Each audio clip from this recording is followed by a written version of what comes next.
Morning, everyone, and thank you, Dr. Bruce. It's such a great pleasure to welcome you to today's third annual Diversity Leadership Institute at Ohio University, with this year's theme being Paths to Anti-Racism. And I also wanted to say Happy Earth Day to everyone. We are lucky to have with us today Dr. James D. Anderson from the University of Illinois Urbana-Champaign as our keynote speaker. Starting in 2019, the DLI has become an annual event for our Ohio community to gather in conversation and reflection on a timely and important issue related to diversity, equity, and inclusion. I'm excited to share that we've had over 180 registrations for today, which to me really reflects the immense value that our community assigns to diversity, inclusion, and equity. It's really hard to imagine a more urgent and ever more timely topic than anti-racism.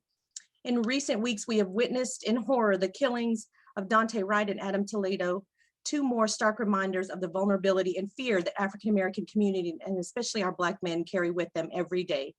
On April 20th, a jury found Derek Chauvin, the police officer who killed George Floyd last summer, guilty of second-degree murder.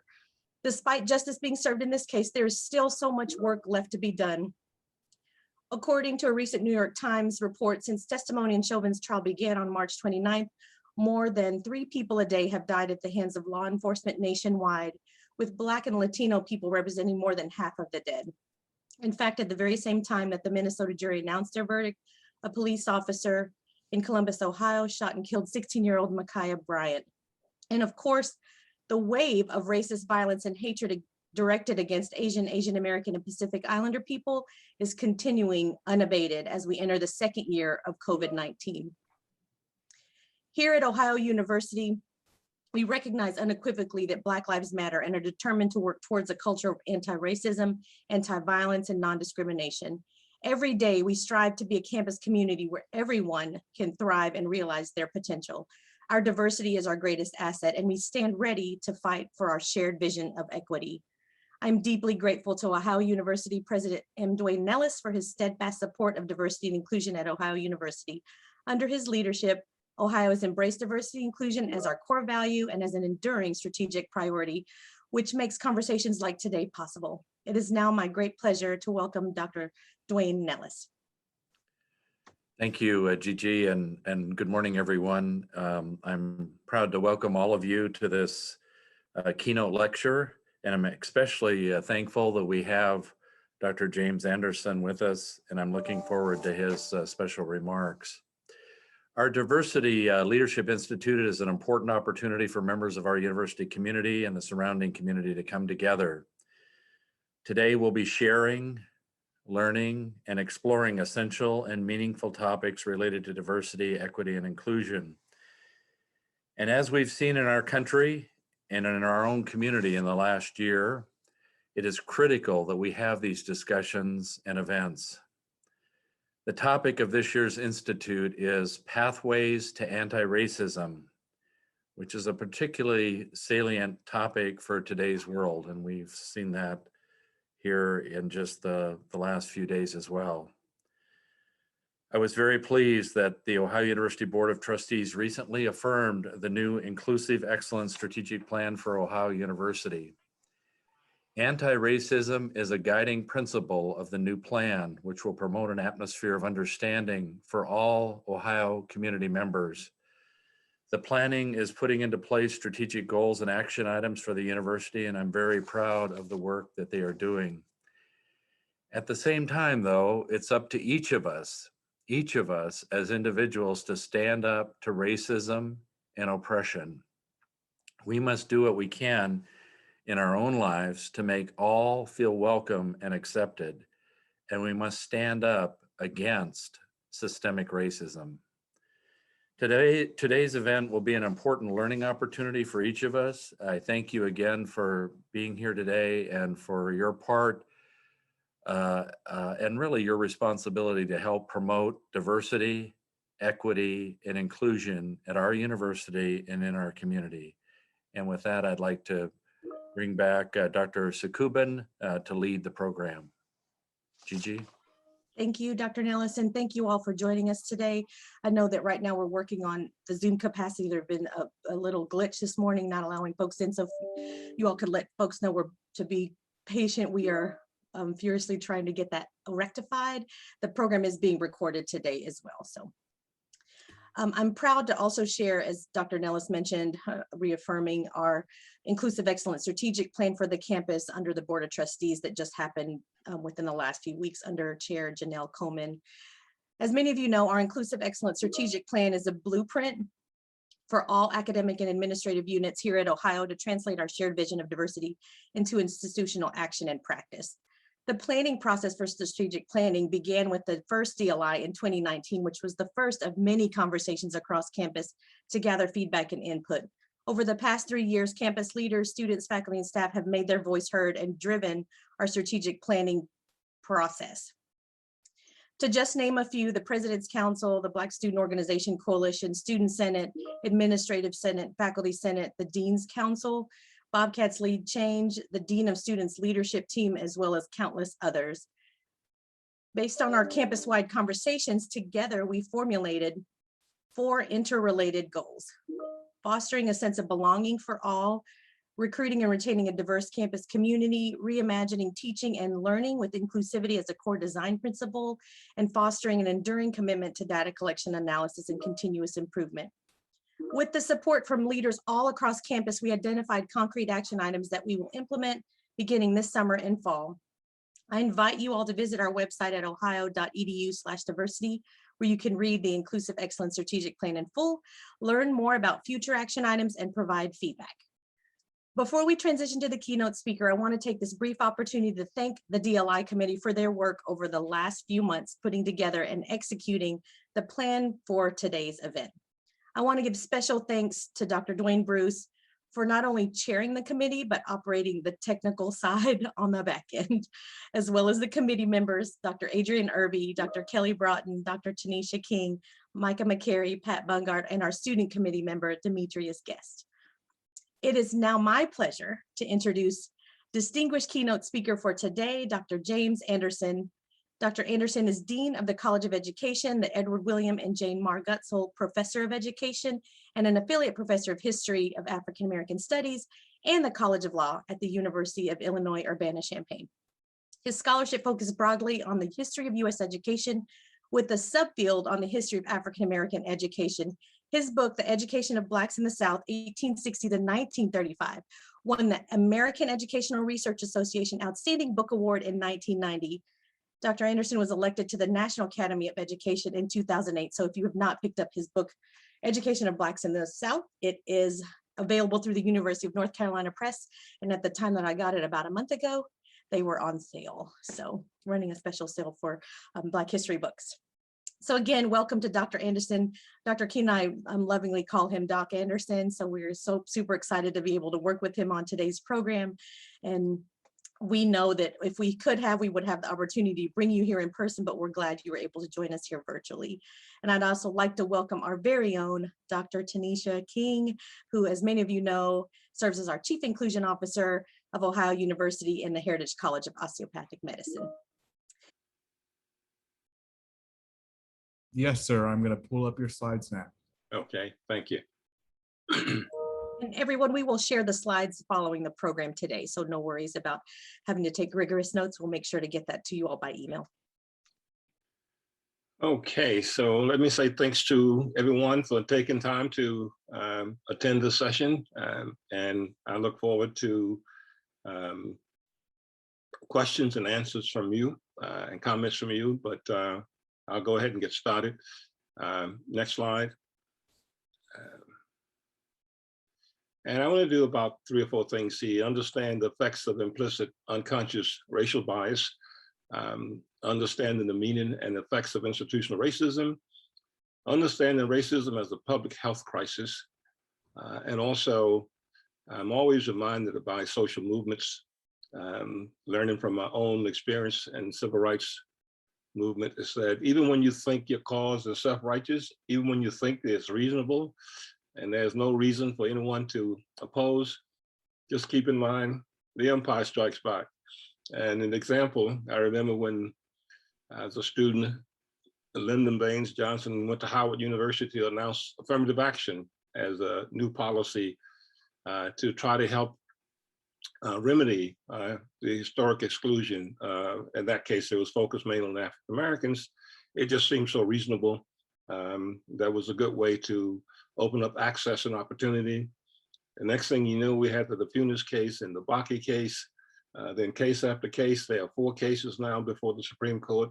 It's been a long, long struggle, and it just reminds us that there are always counter forces to dismantling historic and systemic problems of racism, and those are things we have to contend with as well. Next.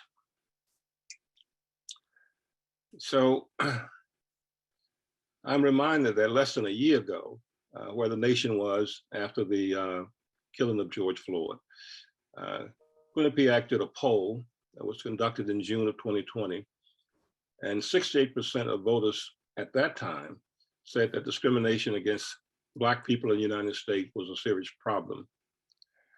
And there were gaps by party. 96% of Democrats and 69% of independents said the same thing. And also there were gaps by ethnicity and race. 95% of Black voters, 76% of Hispanic voters, and 62% of white voters said that discrimination against Black people was a serious problem. The underlying consensus was focused on anti-Black discrimination. The Quinnipiac pollsters failed to ask about racism against Latinx, Native Americans, and Asian Americans, even as we were beginning to witness a rising tide of racism and anti-Semitism across the country. Nonetheless, researchers who conduct studies of racial ethnic discrimination reveal that people of color in general are subjects of systemic institutional racism, although sometimes in distinctive ways. It is extremely doubtful, I think, that Americans in general understand the meaning of systemic and institutional racism, thus making it difficult to oppose that which we do not understand. Put quite simply, if one conducted a civic survey asking the general population to define and give examples of systemic institutional racism, the results are likely to reveal misunderstanding and confusion. Still, any individual or collective movement to eradicate racial and ethnic discrimination must begin with an understanding of the concept of systemic institutional racism and its deep roots in our dominant social institutions. Next.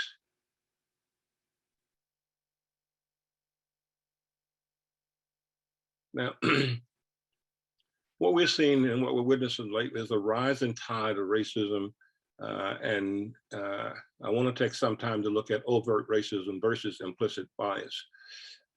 Given a long history of entrenched racism in our laws, cultural beliefs, and social relationships, individual and collective prejudice and bigotry bubble beneath the surface of our society and may erupt in any direction at any time, and such overt acts of bigotry tend to grab public attention.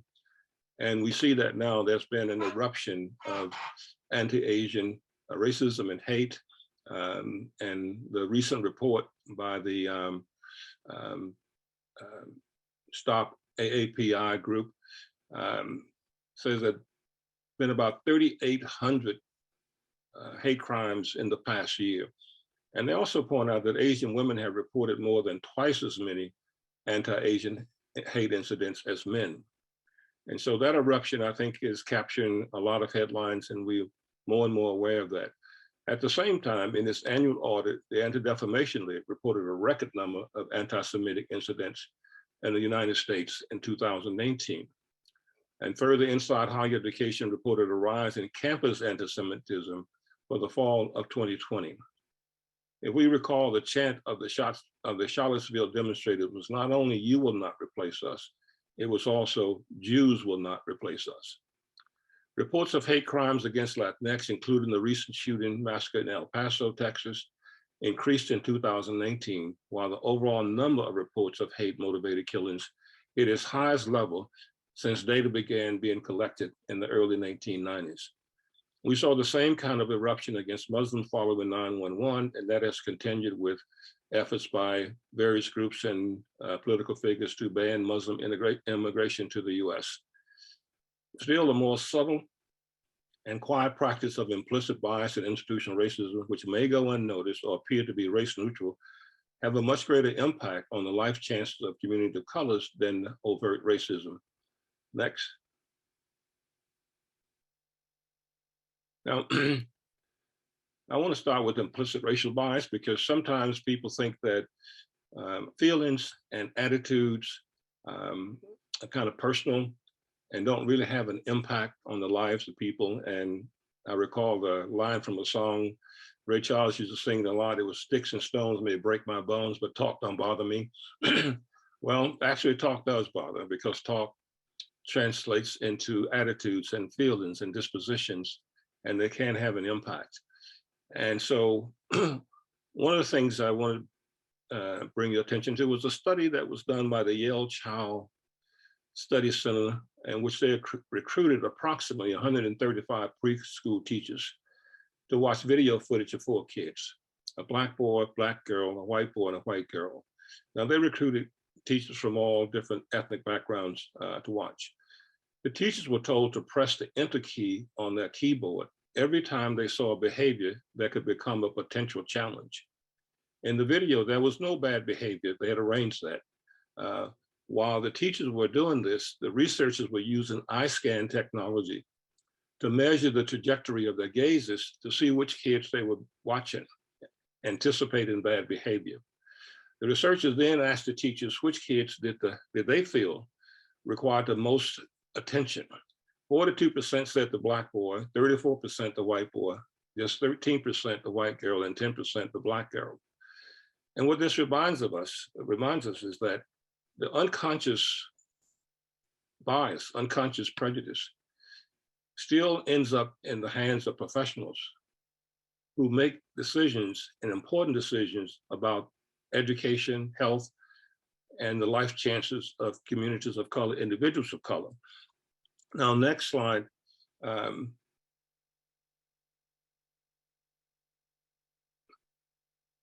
Connects to this. According to the Office of Civil Rights Report, Black children made up 18% of the nation's preschoolers in 2014, but comprised nearly half of all out-of-school suspensions. And now we're talking about 4-year-olds. And what that reminds us is what the Yale study points out is that much of it has to do with the unconscious bias, the predisposition that people have where they expect bad behavior. And then sometimes it becomes a self-fulfilling prophecy. In a 2017 study of Black girls, Epstein, Blake, and Gonzalez found that adults see Black girls, particularly those aged 5 to 14, as more sexually mature and more aware of adult topics than white girls. The result, concludes the author, is that Black girls experience what they call adultification and thus not afforded the same childhood benefits as white girls. The author surmised that such implicit bias toward Black girls may help to explain why they're disciplined much more severely than white girls across our schools and in our juvenile justice system. Now, the 2017 study of Black girlhood built on a 2014 study that found Black boys as young as age 10 are more likely to be regarded as suspicious, older than they look, and presumed guilty of crimes. The researchers found that Black boys are seen as older and less innocent, and that they prompt a less essential conception of childhood than do their white same-age peers. Further, their findings demonstrate that the Black Ape Association predicted actual racial disparities in police violence toward Black children. These data represented the first attitude behavior matching of its kind in a policing context. Taken together, this research suggests that dehumanization is a uniquely dangerous intergroup attitude, that intergroup perception of children is underexplored, and that both topics should be research priorities. I remember the Cleveland officers that shot and killed Tamir Rice for carrying a toy gun. They said they thought the 12-year-old was much older. And this is the kind of implicit bias and predispositions that can make a real difference in the lives of people. Next. Now I want to get to the difference between implicit unconscious bias and institutional racism, which I think has even a greater impact. Now, to contextualize this is something I heard about when I was a student in college, when I was about 18 years old, and it came out of the movement. And I remember Stokely Carmichael, who changed his name to Kwame Ture, the late Stokely Carmichael, who spent a lot of time on the campus where I went to undergraduate, which is Stillman College in Tuscaloosa, Alabama. And he was pretty much chastising us because he thought we were paying too much attention to people like George Wallace and Bull Connor and Lester Maddox and their use of the N-word, which he said was, important, but nonetheless not as important in institutional racism. And then he said we should pay a lot more attention at the time to infant mortality rates in hospitals, to unemployment, to housing and other sorts of things that had a much greater impact on access and life chances than the speech of George Wallace or Bull Connor. And a year later, he actually published a book, co-published with Charles Hamilton, Black Power, The Politics of Liberation in America, in which he first elaborated and explained the concept of institutional racism. And then Joe R. Fagan and Clarice Fagan wrote a book the following year called Discrimination American Style, Institutional Racism and Sexism. And then the following year, 1968, Lewis Knowles and Kenneth Pruitt edited a book on institutional racism in America.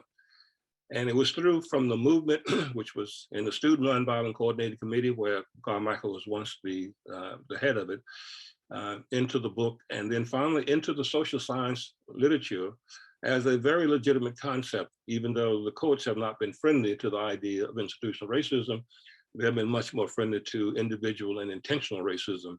But institutional racism is a process of discrimination that is sustained through routine organizational procedures and practices that do not rely on race. And I think that's the important thing, and one of the things that give the courts difficulty.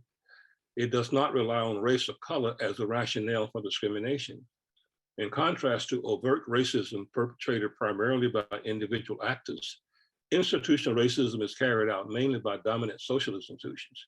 It's predicated mainly on race-neutral rationales that justify policies and practices which disproportionately and adversely impact communities of color. But another way, institutionalized racism is displaced from the level of explicit racial prejudice to the level of routine, racially neutral organizational practices. When such organizational practices develop, we should not expect to discover racism pure and simple. We are more likely to find routine patterns of discrimination couched in seemingly non-racial characterizations such as choice, neighborhood, income, zoning, gerrymandering, and varied prerequisites. As institutional racism is built into the routine practices of dominant organizations, its perpetuation requires only business as usual. And so that's pretty much the definition. We can go to the next slide.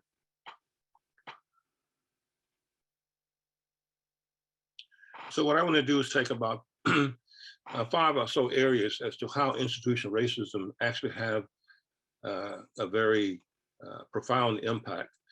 And the examples here, and there are links to the information and evidence, sometimes to a video documentary and other times to research and scholarship. On housing, there's a recent thing that was done by Newsday, which is a newspaper, in a documentary entitled Long Island Divided. And what they did was to pair testers to visit real estate agents across Long Island, New York, to see if they are treated the same. After a 3-year investigation with over 90 real estate agents, tested over 200 hours of meetings recorded, and over 5,700 house listings that were analyzed by Newsday, the investigation uncovered widespread evidence of unequal treatment by real estate agents on Long Island, 19% of the time against Asians, 39% of the time against Latinx, and 49% against African Americans. I think it's important because here you have real estate agents, and these are college-educated people, professional people, and their job is simply to treat all of their clients the same way. And if you get a chance to watch the video, you'll see that they really never say race or ethnicity. They never tell someone that you should live in this neighborhood because it is predominantly Black or it's predominantly Latinx. What they will say are things like, and one time they said, well, if you want to drive up and buy crack, you will live in that neighborhood. Another time, one said, if you want good schools, you won't live there. So they had all these codes about why, how to steer their clients to racially segregated neighborhoods. So they interviewed a white client, they would use those kind of codes. And in one case, they interviewed an African-American, and the real estate agents actually said, "Oh, I love showing people this neighborhood. It's such a great neighborhood." But what the real estate agent didn't know was that in the pairing and testing, that a white buyer would come in shortly after that. And to the white buyer, they said, "Oh, you don't want to live there. You know, they got problems with schools, they got problems with crime."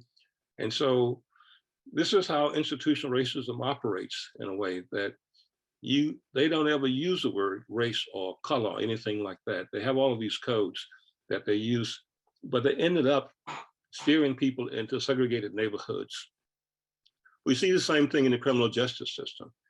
By analyzing data from 4.5 million traffic stops in 100 North Carolina cities, Stanford researchers found that police in North Carolina are more likely to search Black and Hispanic motorists using a lower threshold of suspicion than when they stop white or Asian drivers. And this has become a problem across the nation. And this is one of the things that they're trying to end, is that a lot of these stops, traffic stops for minor things, like one that we saw recently was a African-American military who was stopped because they couldn't see his license plate. It was legitimate, he did have a license plate, but it ended up in quite a negative interaction. And so when you have these dispositions and you racially profile people to this extent, and you stop them, then there's always a chance that the stop could result in something much more serious, as in the case of George Floyd. Another area is employment. How does it operate? An example.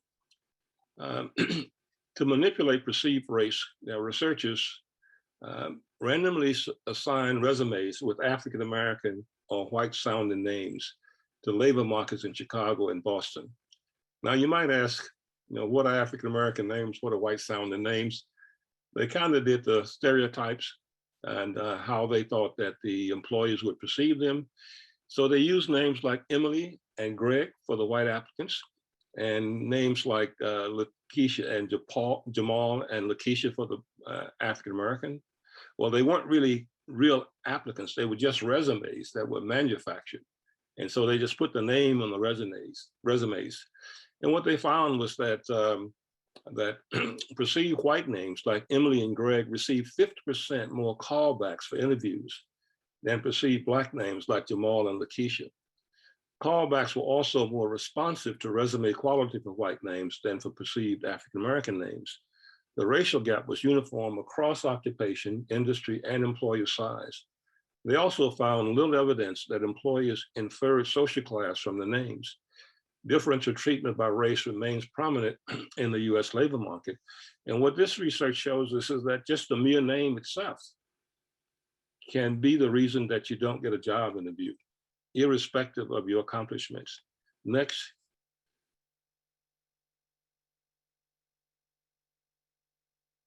Now, further evidence of systemic racism in the labor market is revealed and practiced by a study, and it's called whitening of resumes in order to gain a job interview. African-American and Asian job applicants who master race on resumes seem to have a better success getting job interviews. Researchers show the strategy is paying off. And what they found is that, employers and companies were much more, even twice as likely to call minority applicants for interviews if they submit whitened resumes than candidates who reveal their race. And this discriminatory practice is just as strong for businesses that claim to value diversity as those that don't. Such attempts to avoid anticipated discrimination by concealing or downplaying racial cues in job applications by students of color reveal a consciousness on their part that they realize that systemic racism in labor markets, and they're trying to circumvent what they expect that will happen to them. Now, how does one downplay racial or ethnic cues? An interesting anecdote that brings alive this systemic process of racial and ethnic discrimination is a story of Jose Zamora. During this month-long job search, Jose logged on to his computer every morning applying to 50 to 100 jobs a day. He wasn't getting any responses, so on a hunch, he decided to drop the S in his name. A week later, he says his inbox was full. What he did effectively was to whiten his resume by changing Jose to Joe.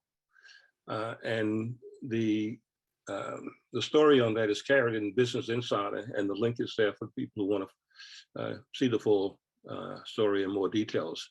Next. Now, another area is voter qualifications. And I grew up with that in the Black Belt of Alabama, where you were just disenfranchised. And at one point I wrote an article looking at the relationship between political equality and education equality. And as part of it,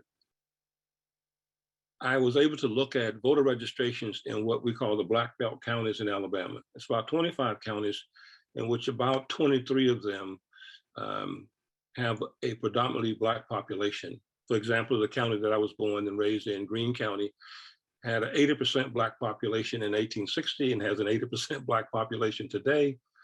And then there were 100 years or so where there were no Black elected officials in a county that was 80% Black.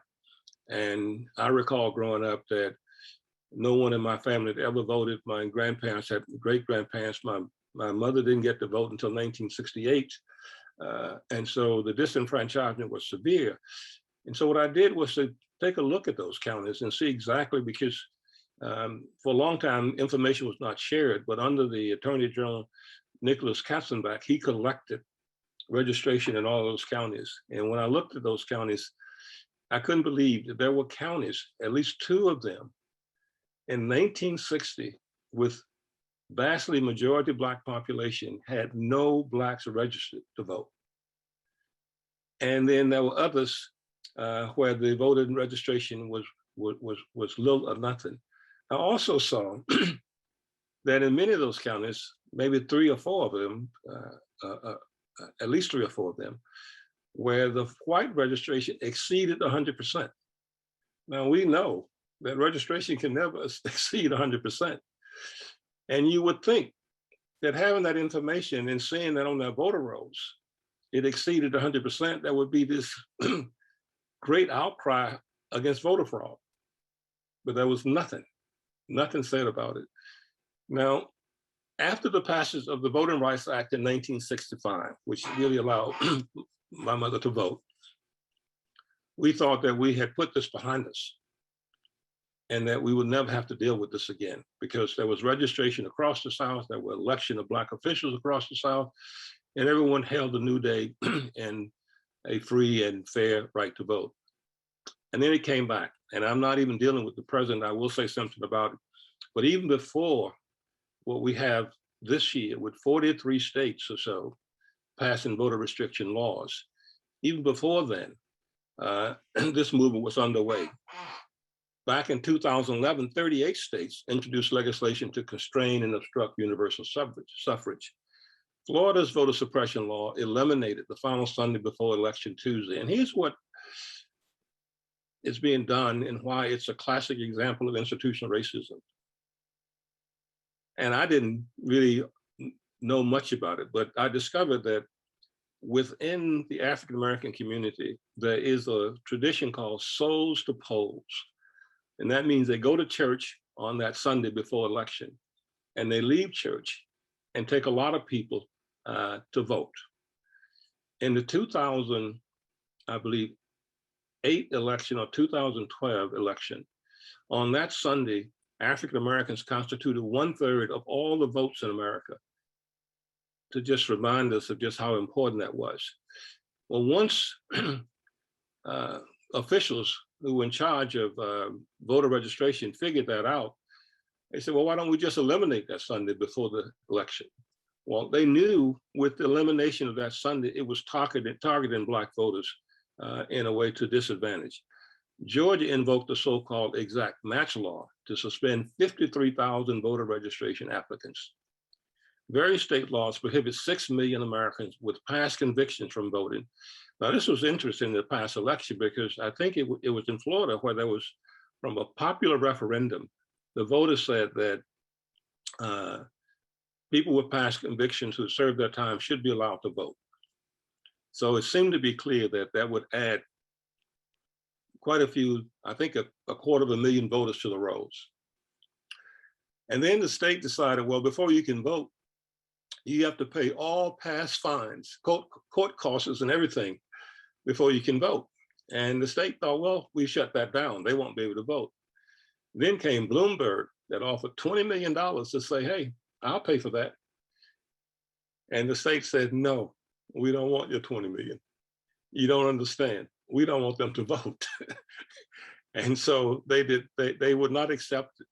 Various state laws, North Carolina, Ohio, and Wisconsin enacted restrictions on early voting as well. But in North Dakota, this was an interesting one. North Dakota decided that Native Americans must provide an ID that shows a street address, even though they're fully aware that many Native Americans live on reservation with PO boxes. And so if you have to show a street address, that means you've been eliminated. Approximately 33 million Americans have been purged from the voting rolls between 2014 and 2018. Now, we have no idea what's going to happen with the new voter restriction laws and how those numbers will mushroom. But as I said early on, we should always be prepared for the empire to strike back. Next. Now, here's what we knew as of 2012. The Brennan Center for Justice keeps tab on who is and what populations and to what extent they're disenfranchised by voter restrictions. And as of 2012, they concluded that 25% of African Americans have been disenfranchised because of the ID photo. At Asian, it was 20%, Latinos, 19%, 18 to 24-year-olds, 18%, and so forth. Now, you might say, an example, well, one of the things they do is whether when you vote, it matches your birth certificate. And so there were women who were denied because their married name was different than that on their birth certificate. And there was actually a judge in Texas that was not allowed to vote because her birth certificate and married name was different. So they go through these very draconian and very rigid tests that can easily exclude people. And in many cases, for some of the older African Americans who were born back in the day by midwives and didn't have records, they had to go back to the state to try to find a birth certificate, if not to manufacture one. But then it becomes a poll tax because you got to pay for all of that in order to get it. And so it still ends up essentially discouraging you. Next.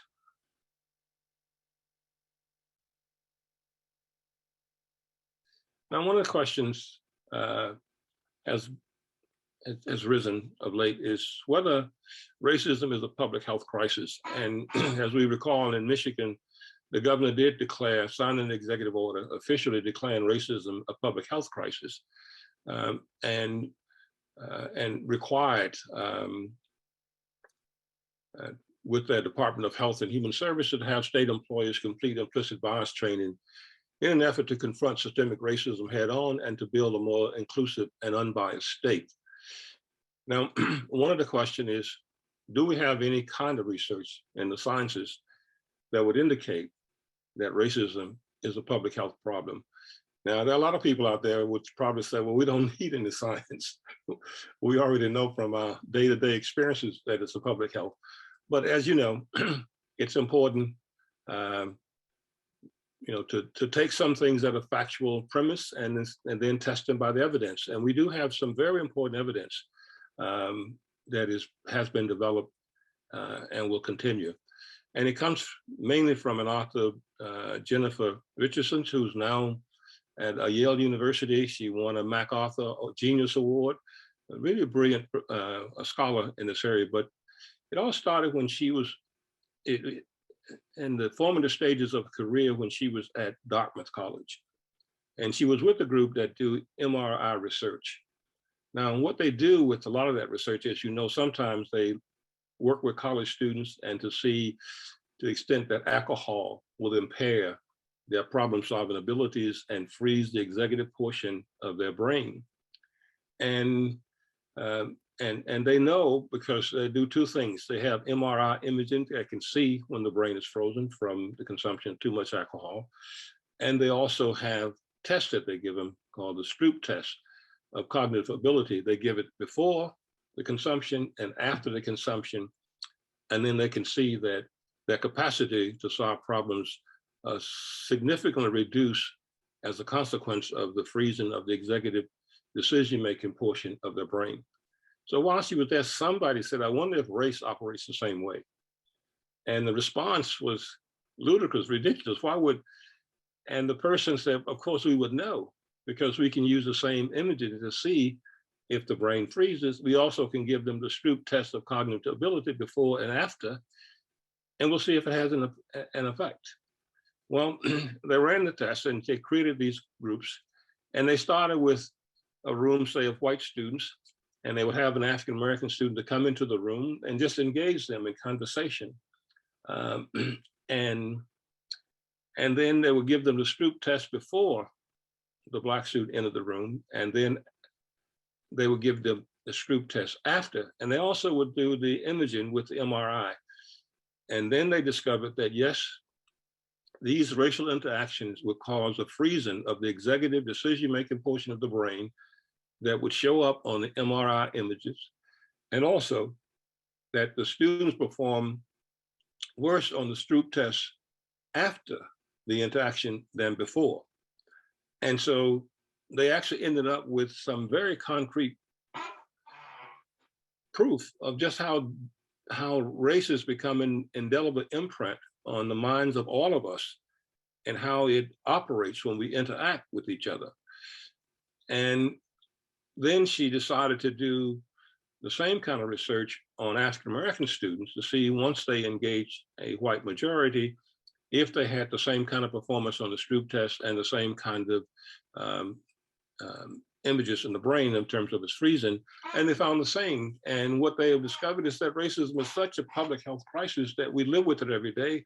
And when we interact with people of different ethnic group and different races, we try so hard to conceal the bias that we have that it actually shows up freezing the executive portion of the brain and causing us to have less capacity to problem solve after the interactions. And I have all of that research at the bottom for anyone who's interested in following up on it. And her interesting about her webpage at Yale University, she has all of her research in PDF, and so you can easily download it. And I'll come back to her because she's doing some new kind of research that reminds us even more that racism is a public health crisis. Next.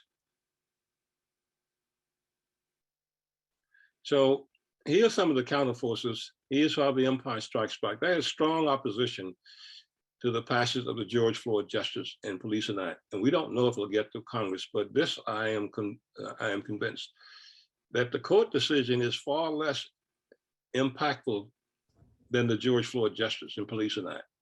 One is an attempt to dismantle institutional racism and reform it in such a way that literally millions of people would not suffer the same kind of treatment. The court case was a victory. It was celebrated, and I think all of us were pleased that we had that kind of celebration than have more massive demonstrations, arrests, injuries, and jails, and people jailed. But we have to keep our attention on what kinds of reforms actually dismantle institutional racism, and seldom individual victories can dismantle that. There's also strong opposition to the passage of the John Lewis Voting Rights Act. Here's an act that would be probably the most important measure to dismantle the racism and systemic racism that's inherent in a lot of the voter suppression, voter restriction legislation. It's not just the legislation, it's also the whole set of attitudes behind that. We don't know if the John Lewis Voting Rights Act, but that is more transformative and could have a much greater impact on millions of people and having a free and fair right to vote. Another thing that is happening, and again, we're back to Richardson that she's studying, that is, there is a rising tide of white nationalism that is undergirded by a growing fear of a majority-minority America. And this is an important article here. She started this in 2008 when the census came out and began to talk about this. And she was in a group and giving a talk, and she says, a lot of people are going to be freaked out by the potential of a majority minority. So she started to do these studies and have control groups and figured out, yep, that is happening in America. It's also a study that was done by Robert Page, University of Chicago, recently. They did an analysis of the Capitol insurrection. And he said this was different. He said these were not people that belonged to extremist groups. They were not people that belonged to the Oath Keepers or the Proud Boys. That was not the prototypical person that was involved. These were not people who lived in deep red counties or deep red states. They were people who lived in metropolitan areas that were actually shifting. And when he did a careful analysis, he found that these were people who really lived with the fear that somehow they're going to be overrun by minority populations. And that was an important motivation in terms of how they form their political ideology, political views. Well, Richardson has done some very good scientific studies of this to see if this is real, and concludes that it is real. Another piece of research that's been going on for a long time is called White Flight from Ethnoburbs. And I first read this from a book that was published by Wei Li. I think all of these are in the notes on this, back around 2009. And she was pointing out that, look, the movement into the suburbs now by Asian communities, by professional Black or Latinx communities, should be viewed as a democratic, diverse communities, because it was different than the old shift to suburban communities.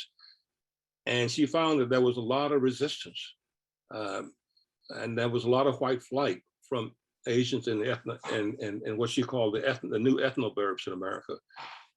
Next. Now, you say, how does this work? And this article, I think, is either Washington Post or New York Times, where Dli Committee, she was living in one of those suburbs in Georgia. And she decided, as a journalist, to say, well, why don't I ask my neighbors, why are you moving out? Because it's a community in which,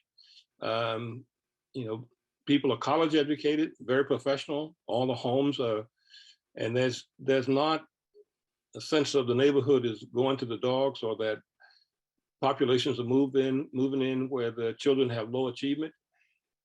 It's a very professional middle-class community. And here are the responses that she got from her neighbors who were moving out.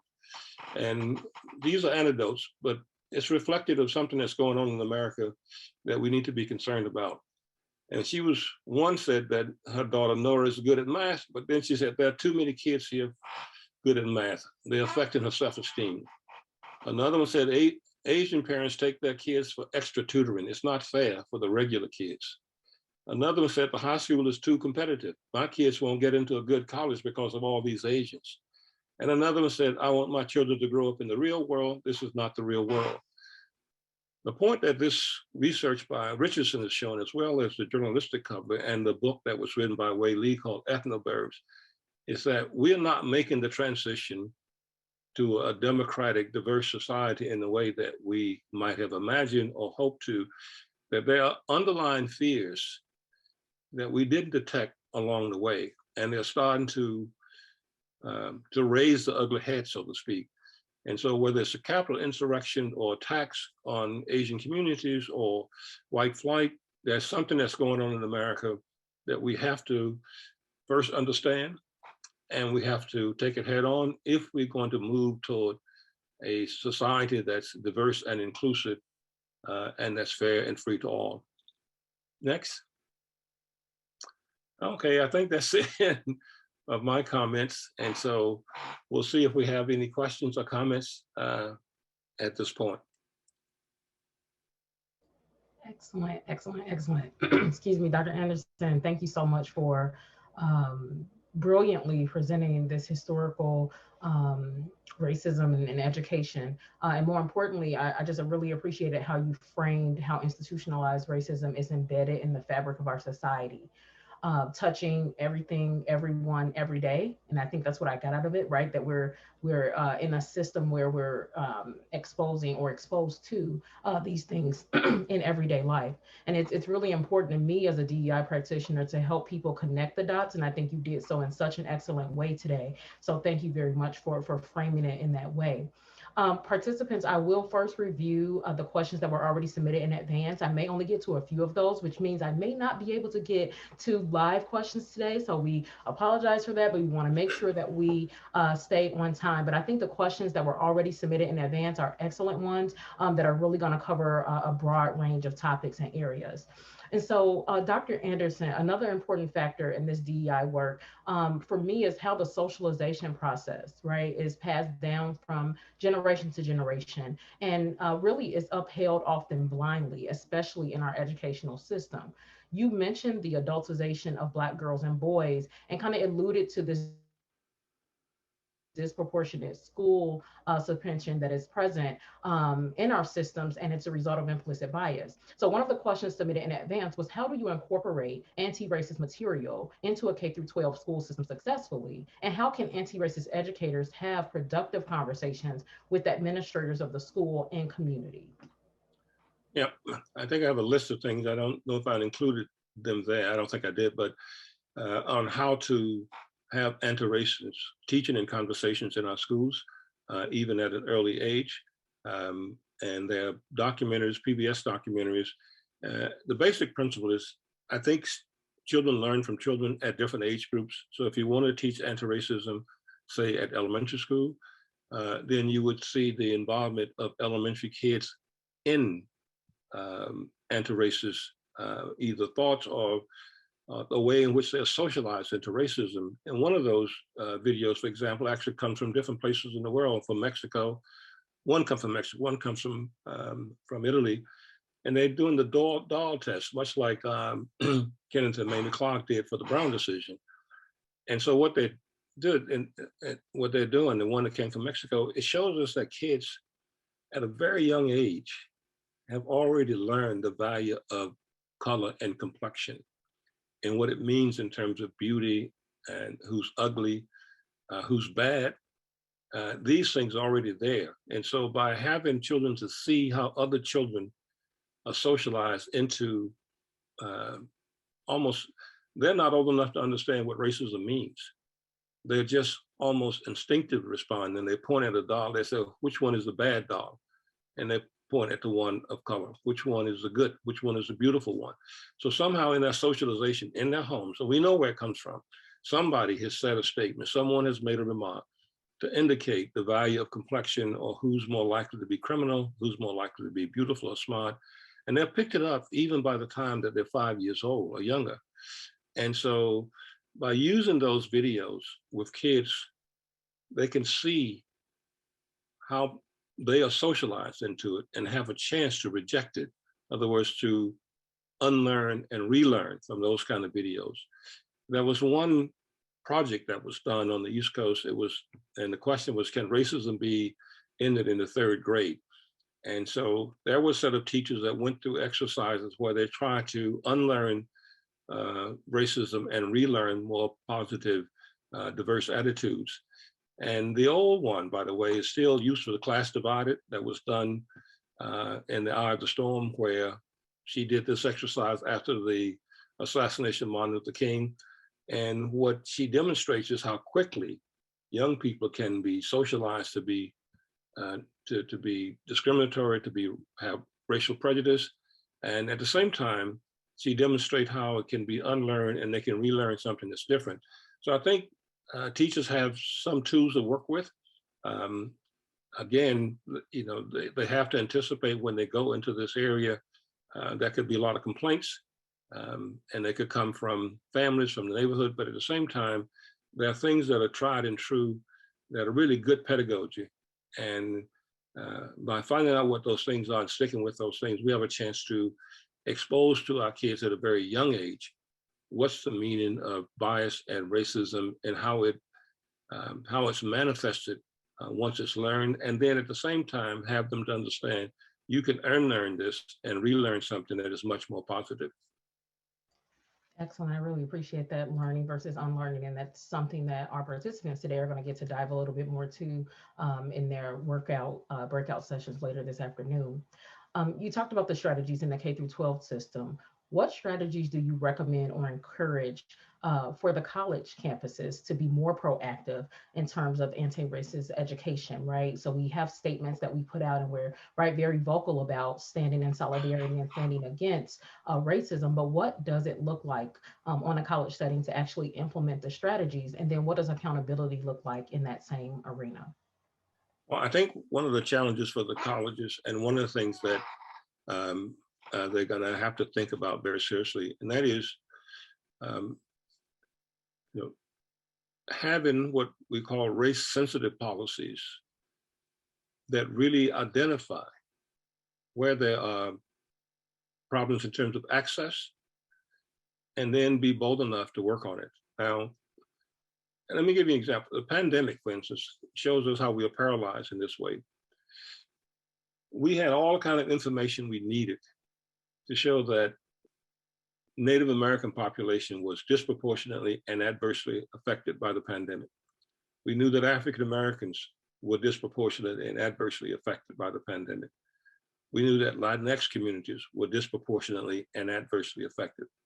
But we didn't have a policy to say, if these are the groups that are disproportionately affected, can we then have policies to target them and to send things their way, so that then, because it's all of us.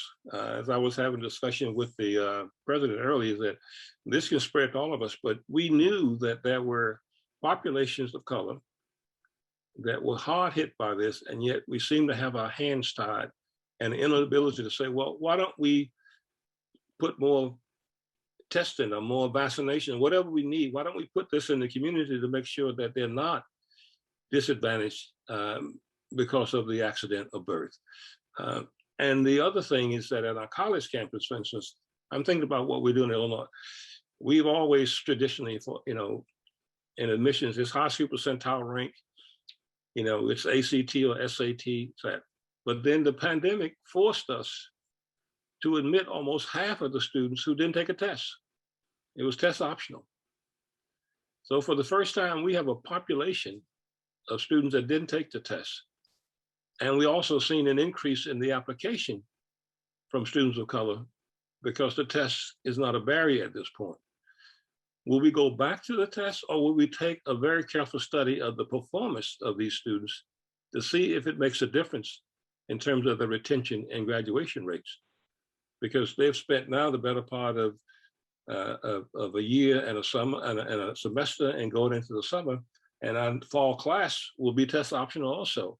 That's true in California. What would institutions of higher education do as a consequence? What will they learn from this? I think if they looked at that and said, wow, the students who didn't take the test are much more severely disadvantaged than those that did, then that's one kind of understanding and maybe a policy that result from that. But what if it's different? What if these students actually do well and are retained and graduate? So I think higher education, just like other areas of society, have to be much more willing to take race-sensitive policies when they're dealing with populations of color, and not take these race-neutral policies that tend to help favor and perpetuate institutional racism. And here we're not talking about any kind of special treatment. It's just saying, where's the problem? Let's monitor, have accountability of the problem, and see if we can actually use our resources to alleviate the problem. Absolutely, and I appreciate that in terms of race neutral versus something being taken away, right? Not seen as an additional handout or given additional resources, but what you're talking about is equity, is making sure that everyone has what they need in order to be successful. To the benefit, be the final. Okay, and I said to the benefit of everyone, because when you think about something like the pandemic, if you could help these communities and prevent the spread of the disease in communities that are disproportionately adversely affected, then you help everyone. Because if it doesn't spread in those communities, it doesn't spread beyond those communities. So it's not as though it's something that a gift to this one. It's actually good for the whole society. And I think there are a lot of things in education that do the same, where by by targeting groups that really do need support and help. And even on campus, once they get there, there's a sense of belonging, alienation, these sorts of things that we can be sensitive to, we can target, and it helps everyone. It helps the university as a whole.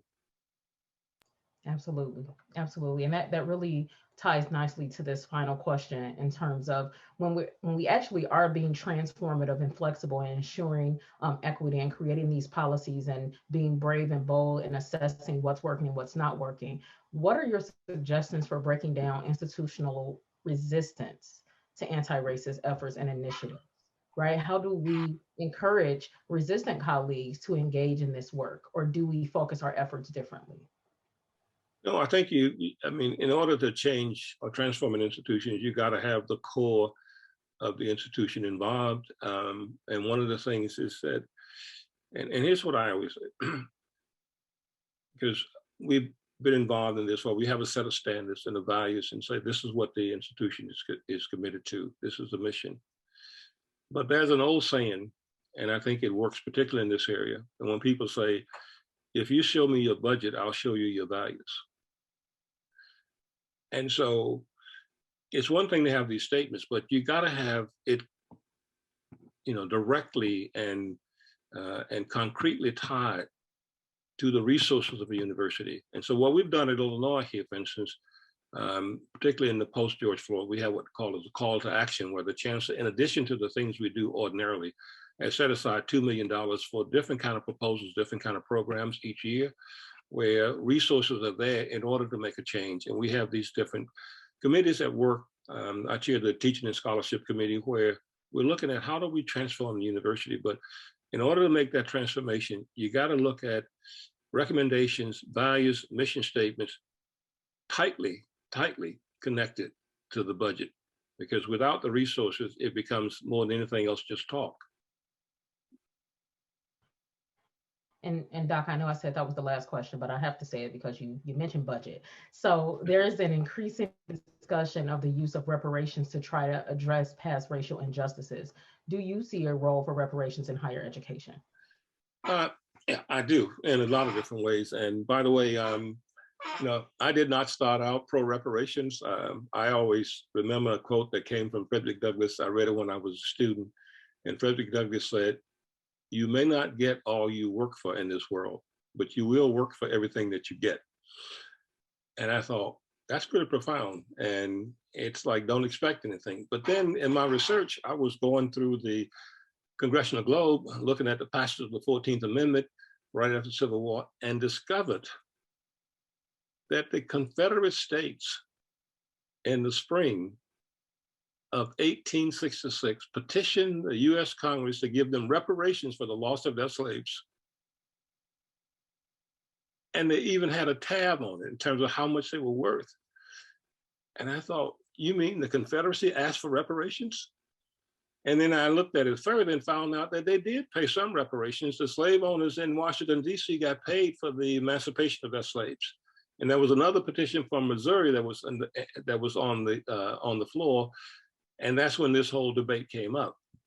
But that's aside. That's not my main reason for proposing it. It's just something I keep in the back of my mind, that if the Confederacy could ask for reparations, then at least it's a legitimate question for everyone else. But at any rate, higher education is an important one. One, I start with the historical Black colleges and something, particularly the land-grant universities that had a federal responsibility to develop them to the same extent as the white land-grant universities, and a state responsibility. And the reason they are in the shape they're in today, and the reason they're so underdeveloped, is a direct consequence of federal and state actions to discriminate against these institutions. It's not, I mean, I've been involved in court cases, Knight versus Alabama, as before Dice as an expert witness, and Maryland just allocated something like $570 million, but that will only make minor adjustments, some capital buildings, but it won't get anywhere near equity or equality. There's every reason to say to the federal government and to state governments, and I think the important thing in reparations is like in civil lawsuit, compensatory and punitive damage, you always have to ask the question, can you do this and get away scot-free? Can you have centuries, whole eras of Jim Crow, where you discriminate against people in employment and education. And then at the end of it, you just go, okay, we passed the Civil Rights Act, that's it. I think it sends the wrong message in terms of, because it suggests you can do this again. And maybe we shouldn't be surprised that they've come back with new voter restriction laws, because what we've learned is there's no price to pay for denying people the right to vote. If there'd been a price to pay in 1965 beyond just the Civil Rights Voting Rights Act, and when they had actual evidence of all the people who've been denied, and the same thing is true in schools and colleges, yeah, we have some development that needs to be done, and there's federal and state responsibility for that development.